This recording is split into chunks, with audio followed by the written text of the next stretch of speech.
They're monsters out there, lurking in the dark. For centuries, astronomers scanned the heavens without truly seeing them, unaware that something unimaginable was hiding in plain sight. Behind the familiar stars and calm, nearby galaxies lay objects far more vicious, predatory, and completely invisible to human eyes. They left no trace in visible light. They emitted no comforting glow like distant suns. They simply hid behind nothingness itself. At first, they appeared only as faint pinpricks of strange radio emission, barely noticeable against the cosmic background. Yet those tiny, whisper-like dots revealed something no one expected. Objects so bright, so compact, and so distant that many scientists doubted they could exist at all. The early instruments used to detect them were crude compared to the tools we have today. But even then the readings defied logic. A single one of these cosmic monsters can radiate more energy in 1 second than our sun produces in an entire year. Let that sink in. One pulse of their fury exceeds the output of a star that has been shining steadily for billions of years. The brightest among them outshine not just clusters of stars, not just isolated galaxies, but thousands of galaxies at the same time. Supernova can flare with breathtaking intensity, brighter than an entire galaxy for a brief moment, but they fade within weeks. These other objects do not fade. When they wake up, they can blaze for millions of years, pouring radiation across the universe like a beacon that refuses to die down.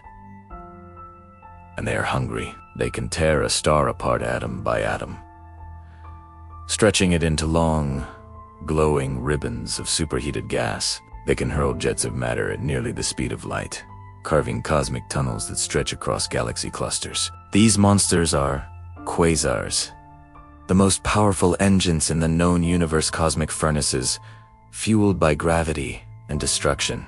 The story begins in the 1930s, when radio astronomy was still in its infancy. Scientists had just discovered that objects in space emit radio waves. Among obvious radio sources like Jupiter and the Crab Nebula were faint, point-like radio sources scattered all over the sky. Some of these mysterious signals came from within the band of our Milky Way, while others stood far away from it.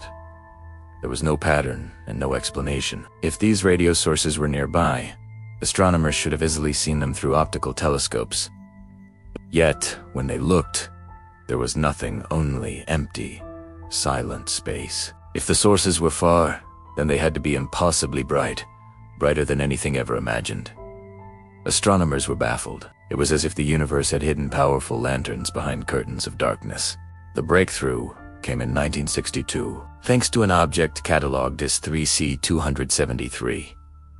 Using clever timing and the moon's motion across the sky, astronomers used the moon as an occulting screen to pinpoint exactly where the radio signal came from. To everyone's surprise, the source matched a faint, star-like point in the optical image's small, innocuous, and deceptively normal. When they analyzed its light and checked its spectrum, they expected to see something familiar. They did, but with a twist.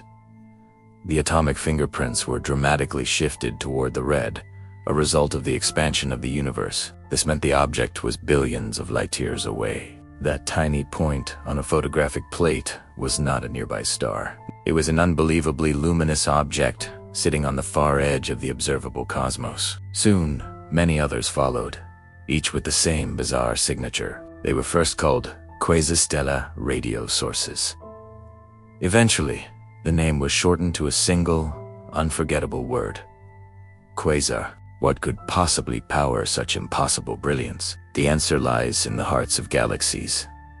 Supermassive black holes. These titans contain millions to billions of times the mass of the sun and sit in the cores of most galaxies, including our own.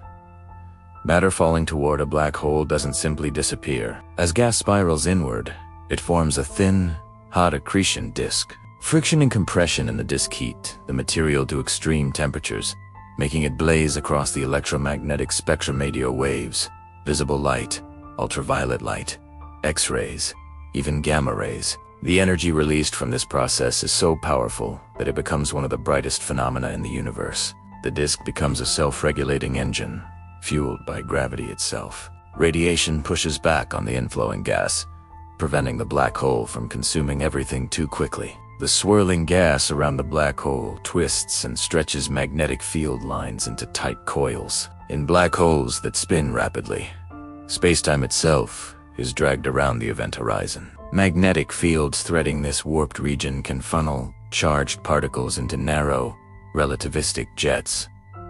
Launched above and below the disk, these jets, moving at nearly the speed of light, can extend for millions of light years, punching holes through intergalactic space and sculpting the universe on gigantic scales. To glimpse how this might look up close, astronomers turn toward Sagittarius A*, the supermassive black hole at the center of our own galaxy. We cannot see the black hole directly, but we can observe nearby stars slingshotting around an invisible mass 4 million times the mass of the Sun. Their orbits prove something massive and compact lurks there. In 2022, the Event Horizon Telescope, a global network of synchronized radio dishes, revealed the first image. A glowing ring of plasma swirling around a dark shadow, the outline of the event horizon. Today, the heart of our galaxy is quiet. It feeds slowly, nibbling on gas clouds rather than devouring full stars. But our galaxy carries memories of violence. Enormous gamma-ray lobes, known as the Fermi bubbles, stretch above and below the Milky Way. Fossil evidence that our black hole was active in the not-so-distant past. Galaxies likely cycle between active and dormant states depending on how much gas flows into the center. And in roughly 5 billion years, when the Milky Way merges with Andromeda, chaos will funnel fresh gas toward the central black hole. Our newborn combined galaxy might ignite a quasar of its own.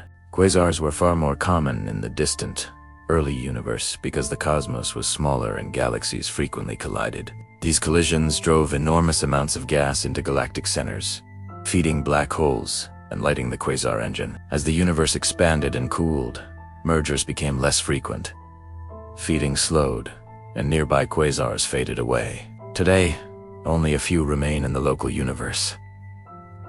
Yet quasars do more than emit light. They transform galaxies. Their powerful winds and radiation can heat or eject interstellar gas, throttling star formation. If galaxies formed stars too quickly, they would burn through their available fuel early and die young. Quasar activity acts like a thermostat, controlling the pace of starbirth over billions of years. Observations show a strong relationship between the mass of a galaxy's central black hole and the number of stars in that galaxy, suggesting galaxies and black holes grow together in a connected evolutionary dance. Quasars also pose deep mysteries still unexplained. Some appeared shockingly early within the first billion years after the Big Bang. Their central black holes grew to enormous sizes, astonishingly fast. How did they do it? Perhaps accretion rates sometimes exceeded the normal limits, allowing black holes to feed faster than predicted. Another theory suggests that the first black holes formed from the direct collapse of enormous clouds of gas rather than from dying stars, giving them a massive head start. Black holes in dense early galaxies may have merged repeatedly, combining into progressively larger monsters. Some scientists even speculate that tiny primordial black holes, formed in the first seconds after the Big Bang, may have provided the initial seeds for the earliest quasars. Today, new telescopes, like the James Webb Space Telescope, are peering deeper into the early universe, trying to unravel how such cosmic giants emerged so quickly. If you could dive into the heart of a quasar, the sight would defy imagination. You would watch stars being ripped apart, stretched into glowing streams of plasma as tidal forces overwhelm them. Gas would swirl at millions of degrees, emitting blistering radiation. Magnetic fields would snap and reconnect, launching charged particles into space at nearly light speed. Far outside the galaxy, these jets inflate enormous radio lobes balloon-like structures. Bigger than the galaxy itself, every particle, every photon, every shockwave begins from one simple act: falling. Gravity takes the potential energy of a falling object and forges it into heat. Heat becomes radiation. Radiation becomes light bright enough to travel across the universe and reach Earth billions of years later.